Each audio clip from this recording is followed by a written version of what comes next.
Hey everyone, Bowling with the Fef back here in Las Vegas, Suncoast for the 2024 USBC Masters. We've got Mitch Hupe here. I want to start out with this because, watching you bowl, I'm always amazed at how much you get on it just effortlessly.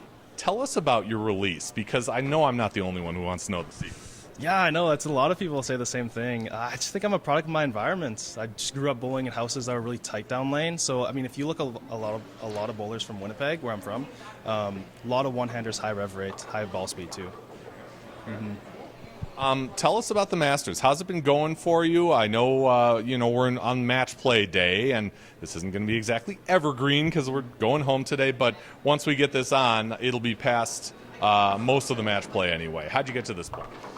Yeah, I love the Masters. It's always been a good event for me. It's just a matter of kind of grinding through the qualifying blocks, just making it to that 64 bracket, because then it's just a brand new tournament. And yeah, the bracket's always fun. It sucks to bowl against your friends sometimes. Like I bowled against Brad Miller earlier. You want us both to win in that case, but unfortunately only one of us can. But no, the Masters is a great tournament because it just opens so many more possibilities for the bowlers who maybe aren't always a top 5 qualifier, Tell me about what worked for you out here. I mean, it seemed like any tournament. Some guys having success, other guys really struggling. What made the difference for you? Yeah, it seemed like the straighter angles worked pretty well early on, especially, and that's kind of what I'm good at. Getting into a stronger ball and just keeping the angles pretty straight and rolling the ball pretty forward. So luckily, now that we're in the bracket, there's less games being thrown, there's less balls going down lane, so you're kind of able to stay in that zone longer. So. Yeah, I have a positive outlook. I had a great set to start.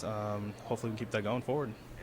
Jim Lucas is the videographer shooting this, and he will not let me get out of here in one piece if I don't talk about the house. Okay. Tell me about the house, your role in it, and how it's been going for you so far. My role in it, I would say I'm definitely like a side character, I think, a featurette maybe.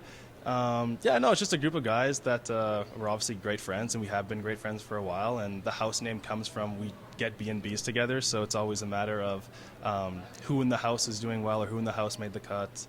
So, we just keep that rolling. We keep each other pretty grounded, and we have a good time with it, despite how maybe we're bowling. So, being a part of that is just a game changer for a lot of us.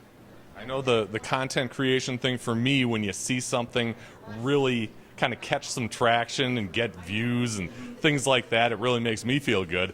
How is that feeling for you and you guys who are both competing out here and competing for clicks and views online? Mm-hmm. Yeah, I don't know if we necessarily think of it that way in terms of competing for clicks and views. We just like interacting with the fans, and we like putting out content and having fun. I do a lot of those split challenges, or Packy and I do some head-to-head matches with some just odd quirks or details and the head-to-head. So it's just fun. We have fun with it, and the viewers like to see that. They like to see the fun side of professional bowling, and we love doing it because it's not often we get to do that. So to do that and then to meet them and interact with the fans who like to watch our videos it's great. I'm based near Eau Claire, Wisconsin, and I know I saw you bowling in the Lacrosse Open a couple years back. Tell me about your experience there, and will we be able to catch you at future Lacrosse Opens? Yeah, I bowled it the one time. Nick Holman, who runs it, it's a good friend of mine, and I'd love to support it some more. Unfortunately, just the timing never really worked out, so I just bowled the one time with Nick Pate. Him and I traveled together. A big fan of, I love bowling in the north as much as I can, as much as they'll let me, unfortunately. So if I can make it to Lacrosse, I will definitely have that on the schedule. Okay. And I'm sure he'll be watching this, so he'll hold you to that. But tell us about what happens after the Masters. The tour goes on. I assume you're touring full-time. You just kind of go with the stops from here. Yeah, right after this, next day flight to Detroit for the World Series, and then from there we're going to the TOC, and that's basically the season for us. So it's just one right into the other. Well, PBA champion Mitch Hupe. It's got a nice ring to it. Doesn't it? It still sounds good. Thank you so much for your time. Really thanks for talking to me. Thanks. Yeah, and best of luck the rest of the way. Cool, thank you. All right. Keep here on the channel for more content from here at the USBC Masters.